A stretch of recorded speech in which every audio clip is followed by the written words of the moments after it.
Break के बाद आपका स्वागत है। हम चर्चा कर रहे हैं हिमाचल में तीसरे मोर्चे के साथ जुड़ी संभावनाओं और समीकरणों के बारे में। राकेश जी, मैं आपसे पूछना चाहूंगा कि जो शिमला वाला एक्सपीरियंस है, आप क्योंकि वहां के वोटर भी हैं, तो आपको क्या लगता है कि वो बड़े प्लेन पे या कम से कम शिमला के जो अर्बन कॉन्स्टिट्यूएंसीज में वहां पर दोहराया जाएगा?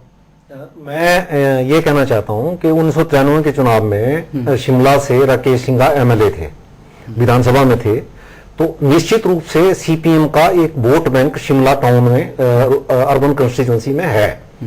लेकिन जहां तक म्यूनिसिपल मेयर का और डिप्टी मेयर का चुनाव है, तो ये दोनों इतने स्वच्छ छवि और ईमानदार छवि के लोग हैं कि इनको कोई वोट देगा। अगर वहां बीजेपी के लोगों ने, कांग्रेस के लोगों ने सबने इनको वोट किया हुआ है। अब आप देखें कि कितनी बड़ी कंट्राडिक्शन है कि मेयर और डिप्टी मेयर का चुनाव तो सीपीएम जीती है, लेकिन जो मेंबर्स हैं म्युनिसिपल कॉर्पोरेशन के, उनमें सीपीएम का कोई उम्मीदवार चुनाव नहीं जीता। वहां फिर विभाजन होता है कांग्रेस और बीजेपी के बीच में। तो निश्चित रूप से शिमला की जो सीट है, शिमला और शायद अब ठियोग में भी, क्योंकि राकेश सिंघा ठियोग के लिए अपना चुनाव लड़ रहे हैं, तो इन दो सीटों पे बहुत कड़ा मुकाबला हो सकता है। लेकिन मुझे मानने में अभी भी बहुत संकोच हो रहा है कि तीसरा मोर्चा बहुत ज्यादा कुछ कर पाएगा। कुछ सीटें वो जीत सकते हैं, और जैसा मैंने पहले भी अपना मत व्यक्त किया कि अगर 30-30 के आसपास दोनों मुख्य पार्टियां सिमटती हैं तो फिर उनका। हमारे साथ टिकेंद्र जी जुड़ गए हैं। टिकेंद्र जी, मैं आपसे ये पूछना चाह रहा था कि पंजाब का जो एक्सपीरियंस है उसमें ये रहा है कि जो तीसरा मोर्चा बना पीपीपी के साथ जुड़ के, उसमें जितना भी एंटी इनकम्बेंसी वोट कांग्रेस को जाने की संभावना थी, वो अकाली दल को तीसरे मोर्चे को पड़ गया और उस कारण अकाली दल को जीतना आसान हो गया। क्या वैसा आपको वहां पर भी खदशा है कि ऐसा हो सकता है? एक्चुअली ये तो अभी लोगों को फाइनल करना है। मैं समझता हूँ, मतलब ये बहुत मेरे लिए भी कहना उचित होगा, ये तो लोगों को ही जवाब देना है इस बात का कि वो पंजाब की तरह सिचुएशन क्रिएट करना चाहते हैं, हिमाचल में जिस तरह उन्होंने शिमला में एक ऑल्टरनेट दिया उस तरह से करना चाहते हैं, ये तो नहीं पड़े। लेकिन मुझे बात कह रहा था कि लोग बहुत ज्यादा फ्रस्ट्रेटेड हैं जो आज की पॉलिटिकल सिनेरियो है। और ये जो कह रहे थे कि वो आइडियोलॉजी का क्वेश्चन है जो आज इश्यूज है, उन इश्यूज को लेकर, और जैसे मैंने कहा कि स्कूल खाली हो रहे हैं, आपके खाली पोस्ट खत्म की जा रही है, हॉस्पिटल में डिस्पेंसरीज में आप देखेंगे दवाई नहीं है, तो ये पूरा सिस्टमिक क्राइसिस है जो ओवर ईयर हुआ है। जो पब्लिक डिलीवरी सिस्टम था वो बहुत पुअर हुआ हिमाचल में। ये है वो जो नवोदारवाद की नीतियां जिसमें ऑल्टरनेट लेफ्ट निकल कर आ रहा है, और इसलिए वो जो पूरा मोर्चा, इसलिए जो तीसरी बात है कि क्रेडिबिलिटी ऑफ मोर्चा बड़ी इंपॉर्टेंट चीज है। तो वो क्रेडिबिलिटी अगर हम बिल्ड करने में कामयाब रहे, और इसीलिए हम वो जो संघर्ष हम बिल्ड कर रहे हैं, जो आज से पहले के हम संघर्ष में थे, तो हम इस मोर्चे को आज पॉलिटिक्स के रूप से देख रहे हैं। लेकिन लॉन्ग रन में हम देख रहे हैं कि जो असल में विकल्प दे सकेगा हिमाचल में भाजपा और कांग्रेस के खिलाफ, मतलब इनके, तो वो यही मोर्चा दे पाएगा जो उनके डे टू डे इश्यूज को भी एड्रेस कर पाएगा। हाँ जी, टिकेंद्र जी, आप हमारे साथ जुड़े, आपका बहुत बहुत धन्यवाद। डॉक्टर गुलेरिया, मैं आपसे पूछना चाहूंगा कि क्योंकि आपके ज्यादातर जो लीडर्स हैं वो बीजेपी से निकल के आए हैं, तो जितना लोगों का रोष था बीजेपी के खिलाफ, खासतौर पे जैसे मुद्दे आपने उठाए हैं करप्शन जैसे, तो वो वोट आपको पड़ जाएगी, तो इसका बीजेपी को फायदा हो सकता है वापस? मेरा ये आपको बिल्कुल इसमें स्पष्ट है, क्योंकि हम राजनीति में बहुत वर्षों से हैं। 1977 की तरह जनता में बदलाव की भावना है। जैसे मैं तो 1977 का चुनाव भी देखा है, लोग बंद हाथ करके कहते थे कि हम बोल नहीं सकते, लेकिन इस सरकार से तंग है। निश्चित तौर पे आज भी ऐसी स्थिति है। केंद्र की सरकार की महंगाई के कारण, हिमाचल प्रदेश की सरकार के भ्रष्टाचार के कारण आज दोनों पार्टियों से आम गांव का जो नागरिक है वो परेशान है, त्रस्त है। नौजवान जो है रोजगार किसके लिए दर दर भटक रहा है, सरकार रोजगार नहीं दे रही है, और जो हिमाचल प्रदेश में रोजगार की संभावनाएं थी उनको किल किया जा रहा है। और यहाँ पर जो रोजगार के और अवसर मिलने चाहिए थे वो हिमाचलियों को नहीं मिल रहे हैं। यहाँ पर बाहर से लोग आकर के इनपुट किए जा रहे हैं, और सोर्सिंग की जा रही है, स्थायी रोजगार बंद किए जा रहे हैं। क्या हिमाचल का पढ़ा लिखा नौजवान इन बातों को नहीं समझता? आज किसान परेशान है, किसान की बिना एनओसी लिए उनकी जमीनों पर उद्योगपतियों के उद्योग लगाए जा रहे हैं। डॉक्टर गुलेरिया, हाईकोर्ट ने फैसला डॉक्टर गुलेरिया, आपने जो पार्टी बनाई है उसमें ये सारे मुद्दे नहीं थे, आपका एकमात्र मुद्दा जो था करप्शन था। इन मुद्दों के ऊपर लोग आपको वोट कैसे डाल सकते हैं? और तो आपका ये कहना कि हम भ्रष्टाचार के मुद्दे के लिए खड़े हुए थे, ये तो पहला मुद्दा था। दूसरा ये था कि हिमाचल प्रदेश में जो संभावनाएं हैं उनमें पहला हिमाचली का होना चाहिए, लेकिन ऐसा नहीं हुआ। उसमें पहला हिमाचली को नहीं मिला। उसमें जो इनपुटिंग की गई है वो बाहर से लोग आए गए हैं, इंपोर्ट किए गए हैं। ये हिमाचल के स्थायी निवासी इसका विरोध करते हैं। डॉक्टर गुरेरिया, आपकी बात बिल्कुल स्पष्ट होगी। आप हमारे साथ जुड़े, आपका बहुत बहुत धन्यवाद। प्रोफेसर आशुतोष, आप काफी देर से फील कर रहे हैं। मैं कहना चाह रहा हूँ, देखिए जो भी अभी जो क्षेत्रीय दल उभर कर सामने आया ना, मैं इसको क्षेत्रीय दल के तौर पे देखता हूँ। स्टेट लेवल पार्टी वो दो बेसिस पे आए हैं। या तो वो अस्मिता के आधार पर आए हैं, जैसे कि आप शिवसेना को लें, मराठी मानुष, या आप टीडीपी लें, या आप एजीपी लें, आसाम गण परिषद लें, तृणमूल कांग्रेस लें, ये अस्मिता की बात करते हैं, रीजनल आइडेंटिटी की बात करते हैं। दूसरी पार्टी जो उभर कर सामने आई है वो लोअर कास्ट सपोर्ट बेस पर आई है। ये जो पार्टी है, जो लोकहित पार्टी, ये मुझे लगता है रीजनल अस्मिता की बात करिए। बार बार ये कह रहे थे हिमाचली और बाहरी लोग आ गए।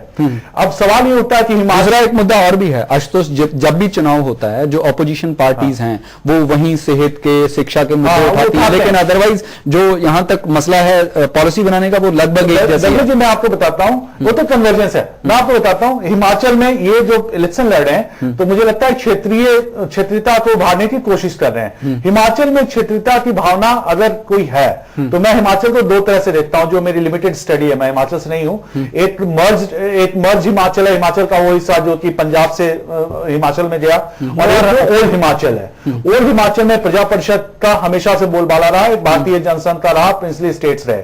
और जो आपका प्रजा परिषद का रहा जो कि कांग्रेस के साथ गए, प्रजा परिषद था, कांग्रेस का रोल नहीं था।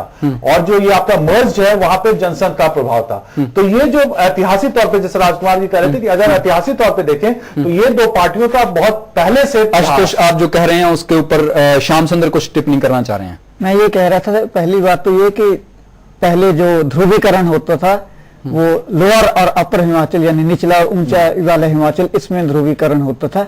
लेकिन आप ये ध्यान दीजिए कि 5 साल तक ये सत्ता का सुख भोग कर अब ये कह रहे हैं कि ये मुद्दे हैं।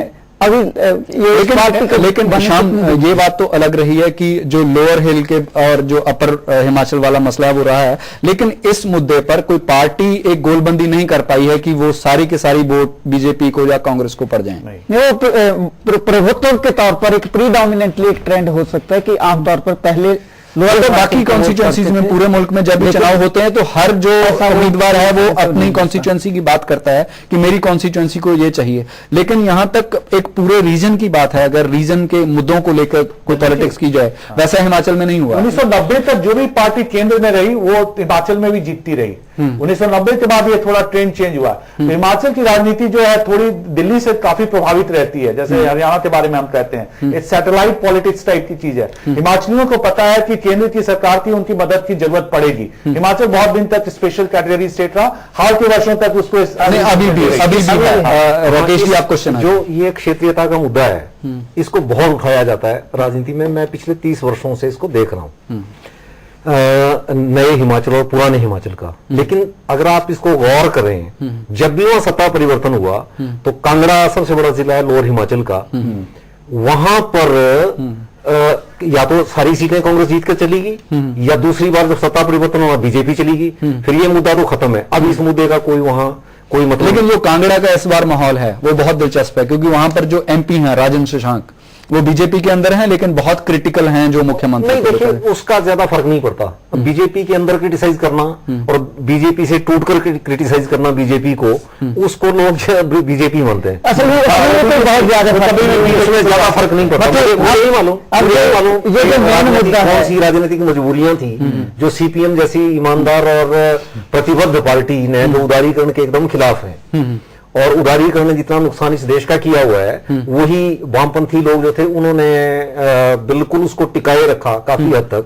वो कैसे महेश्वर सिंह जैसे वो एक सवाल है जो मुझे लगता है बड़ा सवाल है, मुझे लगता है ये सवाल लगातार लोग भी पूछेंगे और यहाँ पर भी थोड़ी सी ये टिप्पणी करना चाहता हूँ कि ये देखिए कि ये जो बात अब उभर कर आई है, वो जो कह रहे थे उन्होंने एक सेंटेंस ये कि कमाल का हिमाचल में इन्वेस्टमेंट हुआ। कोई वामपंथी ये नहीं कहेगा कि इतना इस तरह के कमाल का इन्वेस्टमेंट हुआ कि जैसे वामपंथ आ गया है। तो इसका मतलब है कि आइडियोलॉजी को उन्होंने बिल्कुल एक तरफ रख दिया है। और ना तो उनका, आप ये देखिए कि 2-3 महीना कोई भी मोर्चा बनाने के लिए वो बहुत काफी नहीं होते हैं, यदि आप उसको सामरिक रणनीतिक दृष्टि से भी देखें। तीसरी बात यह कि महेश्वर सिंह जी अलग क्यों हुए?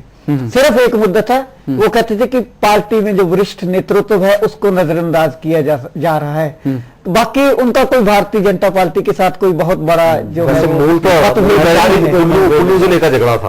और मुद्दा ये लगता है कि यदि मुझे लगता है कि भारतीय जनता पार्टी को थोड़ी सीटों की जरूरत होगी, तो इसमें भी कोई आपको आश्चर्य नहीं होना चाहिए कि यदि महेश्वर सिंह जी दोबारा वापस, जैसे आमतौर पे पहले हिमाचल में वापसी हो जाए। आशुतोष, जो एंटी इनकम्बेंसी वोट है उनका क्या होगा? बिल्कुल इनकम्बेंसी वोट, जाहिर है कि जो मतदाता जब वोट देने जाता है, देखिए सबसे पहले साइकोलॉजी होती है, मैं अगर वोट दे रहा हूं तो मैं चाहूंगा मेरे वोट की कीमत हो, मैं उस पार्टी को वोट दूं जिसकी सरकार बने, क्योंकि क्लाइंटलिज्म चलता है। मैं उस पार्टी को वोट देना चाहूं, मैं नहीं चाहूंगा मेरा वोट जाया हो।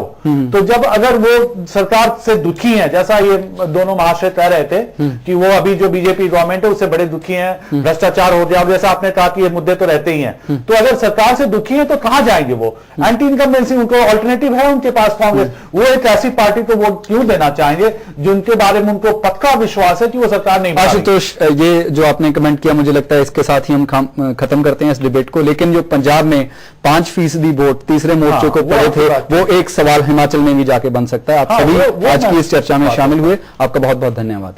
हिमाचल चुनावों के नतीजे अभी दूर हैं। दरअसल अभी तो चुनावों का ऐलान भी नहीं हुआ है, लेकिन अभी लग रहा है कि तीसरा मोर्चा चाहे सरकार बनाने में महत्वपूर्ण साबित ना हो, लेकिन चुनाव के नतीजे पर असर जरूर डाल सकता है। इसी के साथ हम आज का प्राइम डिबेट खत्म करते हैं। नमस्कार, सत श्री अकाल, खुदाफिज।